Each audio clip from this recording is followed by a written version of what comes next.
And now, the hosts of Golf Talk Radio, Mike and Billy. Well, good morning, everybody, and welcome to another edition of Golf Talk Radio with Mike and Billy. It is going to be a great show. I am Billy Gibbs. That guy right there is Mr. Mike Brabenec, the captain of the whole ship. Good morning, Mike. How are you? Good morning, Bill. I'm good, man. You look at you going, man. This man is, he's been teaching golf forever, like almost 30 years or something, but he's very much into the golf video analysis, and he's one of the best in that realm of teaching with the video stuff. We're going to be talking to him a little bit about it and pick his brains because, you know, he's an inventor, and he's just a guy that likes gadgets, if you will, and they've proven a lot. You know those really stop video things you see on the tour now where they show the frame by frame, perfectly awesome. clear, high def, slow motion stuff? Yeah. Well, that's what he works with, and so I guess they found out a lot of things that the human eye can't see that they're finding out in video, and how it's making a whole big difference in teaching philosophies. So they're realizing that what we always thought you were doing, we weren't. You know, should be. I love it. So, anyways, I'm gonna let him tell more of that story. We don't have to go back to PGA school. I feel like we're going to today. I think that's exactly what's going to happen. And I think, Bill, we have Kelvin on the line. Okay. I know we're going to have to mess around with the Let's try these here. things. I think you take them off hold, right? I think he's already. Kelvin, are you with us, sir? Yes, I am. Oh, man, I'm so glad you're here. So Mike and I, we're missing our phone person today, and so we're trying to be big boys and figure out how the system works. But, hey, thank you for joining us here on ESPN Radio. How are you today? I'm fine. What a pleasure. Are you truly in Hawaii right now? You bet. That's where I live. Isn't it 5:30 in the morning? Yeah, well, I got another radio interview next week, and it's 2:45 in the morning. So. No. Oh, man, so this is nothing. Yeah, heck, man, you're already at dinner by now. So, Yeah. Hey, before we talk about you, I was looking into you and your background, and very impressive resume, sir, and everything that you do, and your interest and your dedication. But can you tell us, on a personal side, where you're from? Obviously in Hawaii, but what was your life up until now? Do you have a family? Where you work? That kind of thing. Well, basically, family is I have my mother who had a stroke. I'm taking care of her, so that's kind of a lot of takes a lot of my time. And then I have a girlfriend. What else? I've been working in golf for just since after I kind of quit my master's program in psychology. So what a life-changing event there, and then basically getting into golf teaching and all of that. Well, I would tell you it's the one thing, and everything I've read about you, you're just like a superstar, and you're extremely intelligent. And the reason I say that is, you're an inventor, and you research, and you are a problem solver, if that's fair to say. You've been teaching golf for 26 plus years, but you've always been interested in video analysis. That's an understatement, I know, but why? Why would that interest at first? Because back when you started, video wasn't there hardly. You know what I mean? You were kind of like the pioneer. You were like the. So why? Why do you think that is? I think I've always been a gadget guy or a technologist guy, and always seeking it's just new toys, and it's like, okay, new camera's coming out, I'll buy that one. And so, all right, I got you. Sometimes I got to be put on a leash on that. But as far as trying to keep up with technology, then yes, I've always been somebody who's had an eye out for that. Were you always the guy in class that hooked the film up in the projector when you were a kid? No, I wasn't. That's my research guy. That's Rick Mom, the guy he's the brains behind what I do. Very cool. Well, I know from what I've read that you studied from the greatest of greats, and even had some contradicting of some of these greats, Ledbetter to mention one, because of what you've discovered. And who are some of the people you studied from? I just mentioned one, but who are your role models, and more so, who are the mentors? Well, I guess I had, there was a lot of mentors, back in the day, but a guy that I went to school with, his name is Don Herter, Hurter. He's in Castle Pines. He was one of the original assistants from Ledbetter a long time ago, and then I got reconnect with him after many years. I played junior golf with him, and then there's also a guy, Gary Gilchrist, who used to run the Ledbetter Academy. I had him come into Hawaii and do some clinics around here. So I had that kind of experience of actually knowing maybe the so-called secrets of what they're doing. And then as you see, again, like I had said, Tiger Woods, came on board and just kind of made a big splash, and then you hear that they don't really like his swing. It's kind of odd, but they don't really like his swing. And so it's pretty interesting because he represents or represented at a certain time kind of a new way, and actually it's not really a new way. Jack Nicklaus swung like this in the early 60s. Right. So, we have these kind of really dynamic players who did everything pretty well, and it's sort of like it seems like golf teaching sort of takes them away from athleticism and more into, hey, this is a golf swing that we think you should be doing, rather than this is the most athletic way that this human genius could do, and then follow that. Okay. Yeah, that's well said. Again, joining us here, we have Kelvin Miyahira with, you can check out his website, actually. Go to tourvideos.com is a good place to see. Oh, sorry. It's Tour Golf Videos. Oh, Tour Golf Videos. Oh, no wonder Hey, I ended up traveling halfway around the world with the one I typed in. I was in I'm sorry. Sweden for a while. We apologize there. That was a bad one. Whew. All right, we're going to recover from that. Here we go. Yeah, great. Again, joining us, Golf Talk Radio with Mike and Billy, we have Kelvin Miyahira with tourgolfvideos.com. Kelvin, obviously you believe in video, and you've got some certain breakthroughs that you've seen in the golf swing. In order to see these things that people haven't been able to see over the years, all these instructors that have utilized video, what kind of camera or what kind of software are you using in order to kind of fine-tune what you're seeing? It's not your typical, is it? Well, the good news is it's not any special software. Oh. What it is a Casio EX F1. So I told you. There's a lot of people who are using this now, I hope, and more in the future. But it shoots 300 frames per second of video. Typically, a normal camcorder will be doing either 30 or 60. So wow, that's huge. 300 frames a second.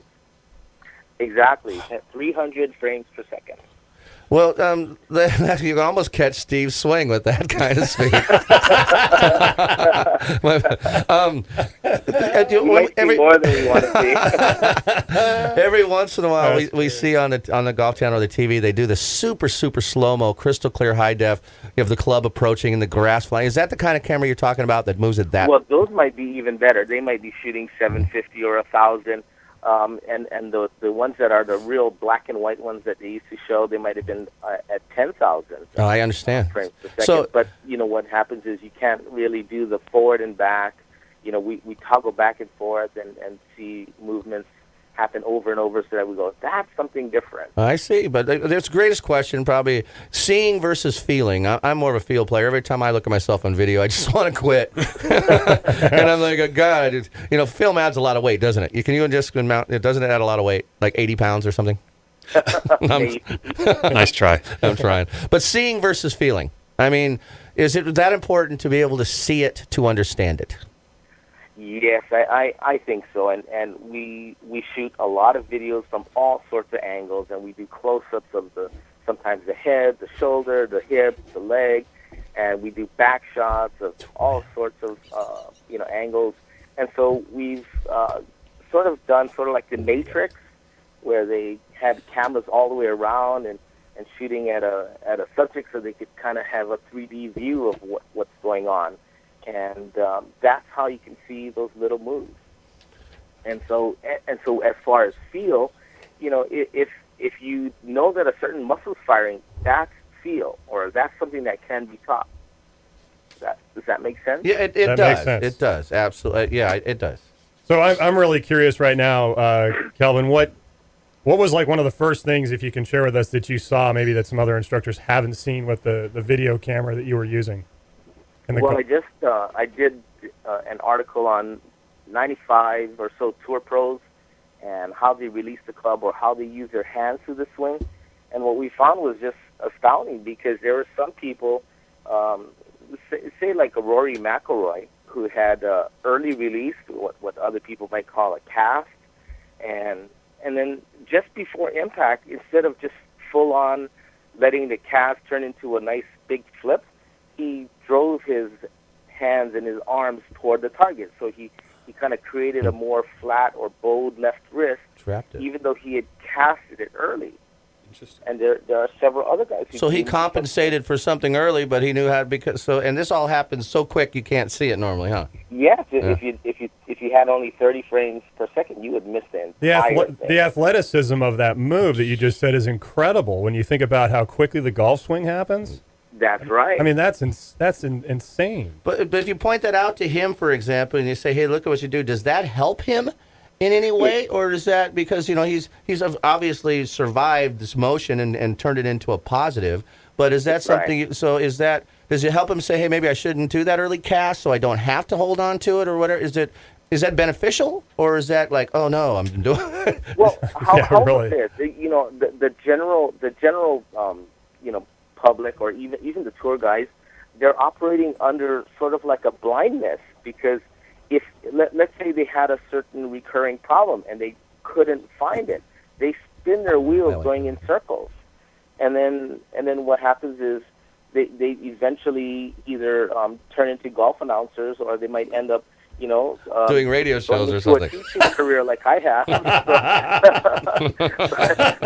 but in some ways, this would stop that circle of that vicious circle where they can't really figure out what's going on. They might actually pinpoint where the problem is and actually be able to fix it. So that would be a great thing, wouldn't it? Oh yeah, I That'd be agree. That's And incredible. I am such a field player, but I'm starting to truly understand. And I was teasing. I've seen my swing on video, and it's sometimes very surprising. And wow, I didn't know that's what I do. I've actually had people that were shocked after they saw themselves on video, and they just, I can't do this. Can't be me. Have you ever had the guy that I had the guy that who quit. sees himself? Yeah, I was just going to ask I had you. the guy that I've quit had once. that too. But I've was- had a guy quit once too. Yeah, and I was using him for the not to do swing. You get your pro and your Oh, yes. But he found that out Later I didn't mean on, to. right? Yeah, Later on. I was untitled. It was just Joe Golfer. His name was Joe, though. I guess that's the problem. Do you find? Do you recommend that all golfers, doesn't matter what level, should get a video analysis and see the stuff that you're talking about, that 300 frames a second? Yeah,